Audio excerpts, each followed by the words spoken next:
Hello મિત્રો, good afternoon, જય શ્રી કૃષ્ણ. સ્વાગત છે તમારું એક નવા વ્લોગમાં. તો જો બપોરના 2 વાગી ગયા છે, એમ ફ્રી થઈ ગયા છીએ. જીયાન સાચ વહેલો આવી ગયો તો સ્કૂલથી, એટલે જો હોમવર્ક કરવા બેસાડી દીધો છે. વર્કશીટ પૂરી કરવાની છે. કેમ થાય જીયાન? હે ધરારથી બેહાડો છો ને, બોલતો નથી. ઓય હમું તો જો પરાયણે બેહવું પડે.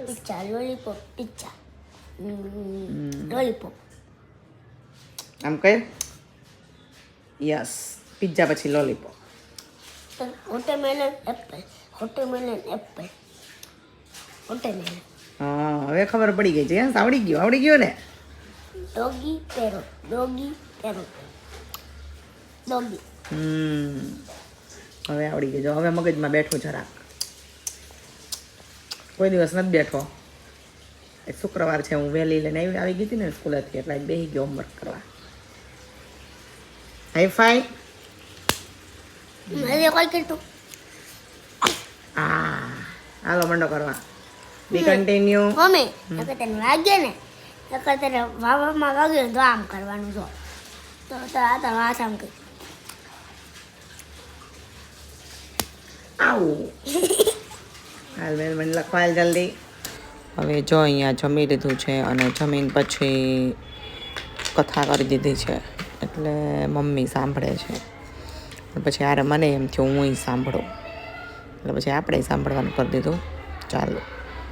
અને અહીંયા જીયાન્સને ખાવી હતી મોસંબી, એટલે મોસંબી સુધારો. મમ્મી કાલ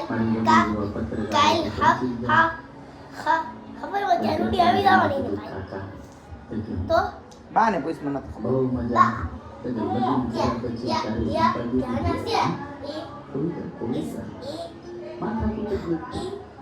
હવારે આવી જવાની તમારું સફળ દાંપત્ય જીવનનું થોડુંક રહસ્ય બતાવો. લે બહુ મોટું રહસ્ય છે. જો તમે લગ્ન કર્યા ને તફાવત કઈ સમજાય? ખાવું બધું એમ. એ ઘરનો બંગલો આ છે, હવે મારે 5 વર્ષ થઈ ગયા બદલી. હેલો ગાઈઝ, જય શ્રી કૃષ્ણ. કેમ છો બધા? સ્વાગત છે તમારું એક નવા બ્લોગમાં. તો જો મસ્ત દિવસની શરૂઆત થઈ ગઈ છે, અને ધ્યાના અને ધારાબેન સવાર આવી ગયા છે. ધારાબેન બપોરે એવા સ્કૂલથી થઈ, અને ધ્યાનુડી સવારમાં આવી ગઈ છે, બરાબર. એને જીયાન્સ રહીમાં ને એવું બધું કર્યું. હું એવી બપોરે પછી રસોઈને એવું બધું કર્યું ને જઈમાં, બસ જો હવે ફ્રી થયા છીએ. લેલા ખાવા માંડ તો ખાવાની ટેકનિક બતાવી જરી અમને.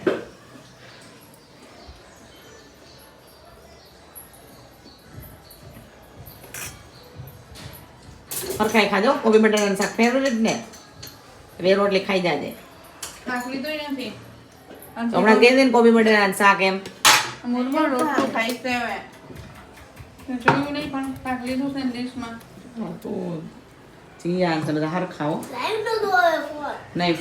હવે અહીંયા જો આપણે વઘારવાના છે ભાત, એટલે ભાત મમ્મીએ મતલબ બનાવી લીધા હતા, અને આપણે વેજીટેબલ વઘારી નાખ્યું, એટલે હવે ભાત વઘારી નાખ્યું. હું હવે આવે છે ઉત્તરાયણ નજીક ને, એટલે ચીક્કી ને એવું બધું ખાવું હતું, એટલે લેવા જવું હતું, તલ સાંકળી ને એવું બધું. તો હું ને જીયાન્સે લેવા માટે એક સ્ટોલ પર આવી ગયા છીએ, અને સારી હતી ચીક્કી ને, બહુ બધા અલગ અલગ પ્રકારની ચીક્કી ને એવું બધું મળતું હતું, કેટલા બધા પ્રકારની હતી. અને આરે છે ને જીયાન્સ પાડી ગયો નાની એવી પતંગ. એને તો મોટી લેવી હતી, પણ નાની એવી દેખી ગયો, એટલે પછી મેં નાની એવી પતંગ લઈ દીધી એને. થોડોક નાસ્તો લેવાનો હતો, એટલે હવે આવી ગયા છીએ અમે A1 વેફર્સમાં. તો ચાલો નાસ્તો થોડોક આપણે લઈ લઈ. તો સિલેક્ટેડ નાસ્તો લઈ લીધો, અમુક છે જોતો હતો એ બધો.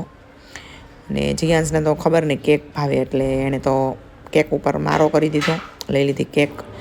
તો સાંજે જુઓ કેક ખાવી હતી ને, તો એનાથી રહેવાય નહીં, એટલે પછી પેકેટ ખોલી નાખ્યું, અને એને ધ્યાનાને આપણે કેક છે એ હાફ કરી દઈ બે. આટલી ખાઈ ઉપર નહીં, બે ખાવા હાટું ઉભા રહી ગયા છે. આ જો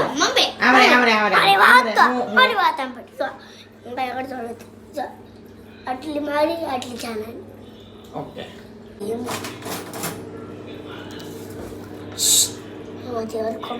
હાલો તાલી પાડો. હેપી બર્થડે બોલો. જીયાન્સનો મારો નથી તો આમાંથી મમ્મી એલા પણ તે તો પણ એલા બાવા કર્યા પણ મમ્મી એટલી આ નહીં મારે પણ આ મોટી છે પણ બજો આ માપીને કઈ મોટી કે કઈ નાની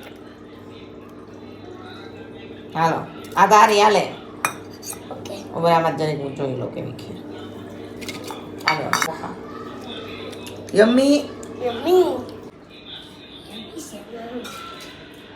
હજી એવું કેવું લાગે છે મમ્મી તને યમ્મી બે કેક ઊંચી કરો યસ કેક બતાય એ બાપા જામ કઈ ધાડી જ નથી ક્યાં મનામાં ચાનો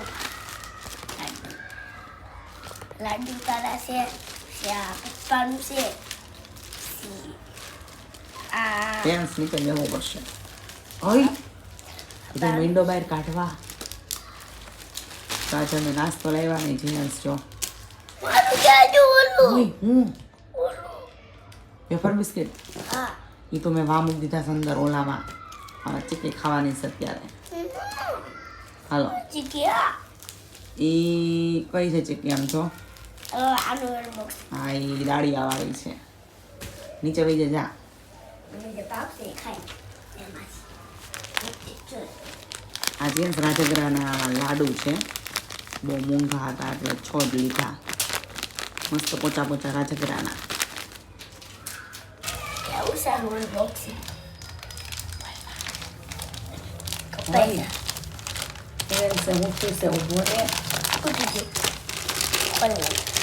अब इसका अनबॉक्सिंग पहले मुझे चाकने दे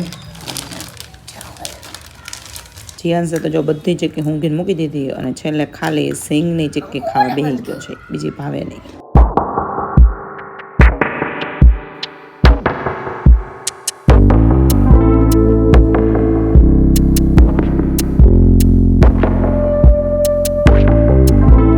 હેલો ગાઈઝ ગુડ આફ્ટરનૂન જય શ્રી કૃષ્ણ સ્વાગત છે તમારું એક નવા બ્લોગમાં તો જો રવિવાર છે અને આમ તો છે ને બપોરના 2 વાગવા આવ્યા છે કેમ આટલું બધું મોડું થઈ ગયું બ્લોગ ચાલુ કરતાં કારણ કે છે ને રવિવાર હોય કામ બહુ બધું હોય અને ધારાબેનને એ આવ્યા છે એટલે જોકે એટલા આવ્યા છે એટલે નહીં પણ આમ પણ રવિવારે છે ને ફૂલ ડીશ બનાવવાની હોય ને થોડાક મોડા ઉઠા હોય ને એટલે બધું ભેગું થાય ને એટલે કામ પતતું જ નથી કામ પતે ને ત્યારે રસોઈ બનાવવાની ચાલુ થઈ જાય એટલે ફ્રી જ નથી થતા એટલે ચાલ છેલ્લે અત્યારે હું ફ્રી થઈ છું અને મને એમ થયું કે ચાલો વ્લોગ ચાલુ કરી ઇન્ટ્રો આપી દઉં બરાબર પછી જે કરવું એ કરી અને જીયાન્સ જે છે ને એણે રમવાનું ચાલુ કરી દીધું છે અત્યારે જો એ આવ્યો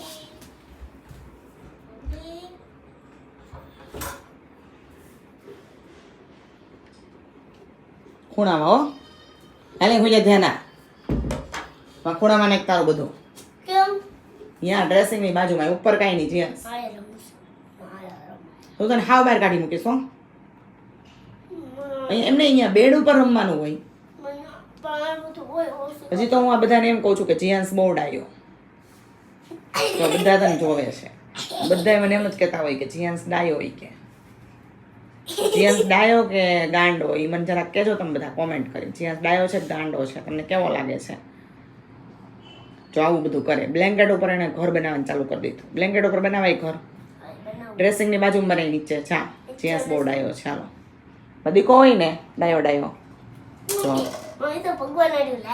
જોયું કેટલો ડાયો જીયાન્સ મેં કીધું ને ડ્રેસિંગની બાજુમાં એટલે અહીંયા મેંડો કરવા જો લાઇટ કરશો હમણાં તો જોવો તમે બતાવી લાઇટ બતાવી જીયાન્સ અરે ડાયો એટલે તમે વાત પૂછવામાં એટલો ડાયો જીયાન્સ મમ્મી કે ને એમ કરે ને હમણાં લાઇટ થાય જોજો લ્યો છેડા લાવી દીધા હશે કે બેટરી પતી ગઈ હજી બીજી પેન જ નથી નાખી પણ હા વેરી ગુડ જો લાઈટ થઈ જોયું જોરદાર જીયાન્સ બહુ મસ્ત લાગે છે કરતો લાઈટ કરતા એકવાર મોટા પાસે લઈ જા લાઈટ. આમ જો મારા હમું જો. Very good. સરસ, ચાલો કંઈ નહીં, સારું ચાલો સૂઈ જાય. જ્યાં હું થાકી ગઈ છું, હું થોડીક વાર સૂઈ જાઉં. તો હું કરીશ હું તો રમી. આને એક રમવાનું જ ખૂટે નહીં, કંટાળી જાય એમાં. પડીકાન બડીકાન બધું ચોખાન બોખા ને બધું લઈને બેસી જાય. અને આ જો એના ભગવાન જોઈ બેઠા છે, ગણપતિ બાપા, રાધા કૃષ્ણ અને શ્રીનાથજી. જોયું? અને અને અને હજી એક સામે માતા. હા, અંબે માતા. અને હજી છે ને. ભગવાને લઈને જ રમતો હોય. સારું હાલો હોઈ જાય હવે. બપોર પછી ઉઠીને કરશું. ને જો આજે હેર વોશ કર્યા હતા, વાળ નીચે ભેગા થાહે એવું વિચારું છું કે હેર કટ નથી કરાવાય આ વખતે. લાંબા કરવા છે, લાંબા કરવાનું મન થયું છે. લાંબા કરશું ને એટલે થોડા દિવસ પછી કંટાળી જાવ, પણ નહીં, કપાવા જ નથી આ વખતે તો એવું વિચાર્યું છે. તારા અને જીયાંશ તારાય વાળ નથી કપાવ્યા આપણે. જો તારાય મોટા મોટા થઈ ગયા, પણ કાંઈ નહીં, પછી કપાવશું. કે જીયાંશ? કેસરીઓ મસ્ત કલર. મમ્મી મમ્મી આ તો ભગવાન તો હશે ને. ભગવાન તો ભલે નહીં આપેડા, એ કાંઈ ન નડે. મમ્મી હા, આમાં બસ કલેક્ટ થઈ ગયું, લઈ જાઉં. ના નીચે નહીં, નીચે નો મુકાય. જીયાંશ નીચે ધૂળ વાળું હોય પપ્પાનું. સારું, પાછું મૂક દે જાય ઠેકાણે. ઓકે. એ ગંદુ હોય બધું. એલા નહોતું હું કરતો હતો, અને કેટલી એ ઘાટી ઊંઘમાં હોઈ ગયો છે. જો એ ઉઠતોય નથી ને હલતોય નથી, નામે નથી લેતો. અને આ જો એણે ઓશિકાની બધી હાલત કરી. ઘર બનાવ્યું છે એવું કહે છે, ગુફાવાળું, 2 ઓશિકા મૂકીને. એટલે આવું કરીને પછી હોઈ ગયો. હાલો હવે આપણે ઉઠી ગયા છીએ, એટલે આપણે જઈએ હવે બહાર. અને અહીંયા જુઓ કેટલું વાતાવરણ છે ને, આમ કહેવાય ને એવું કે અંધારું ન થઈ ગયું હોય, શિયાળાનું વહેલું એવું વાતાવરણ થઈ ગયું છે. અને કોઈ છે નહીં, ઠંડી એટલી છે ને, પવન એટલો છે ને. એટલે જો તમને મારા બ્લોગ ગમતા હોય ને તો પ્લીઝ લાઇક કરો, શેર કરો, ચેનલને સબસ્ક્રાઈબ જરૂરથી કરો. તમે મારા ચેનલને સબસ્ક્રાઈબ કરશો અને મારા બ્લોગને બને એટલો વધારે શેર કરશો તો બસ એ જ મોટામાં મોટો સપોર્ટ છે તમારા તરફથી. અને થોડોક અવાજ આવે છે બહારથી, કારણ કે અત્યારે એવું લાગે છે કે રસ્તા પર છે ને ડામરનું કામ ચાલે છે અત્યારે, એટલે મશીન ચાલે છે, એટલે વધારે કાંઈ આપણે બ્લોગમાં અત્યારે કંઈ કરતા નથી. તો ફરી મળશું આપણે નવા બ્લોગ સાથે. ત્યાં સુધી Tata, bye bye, thank you, good night.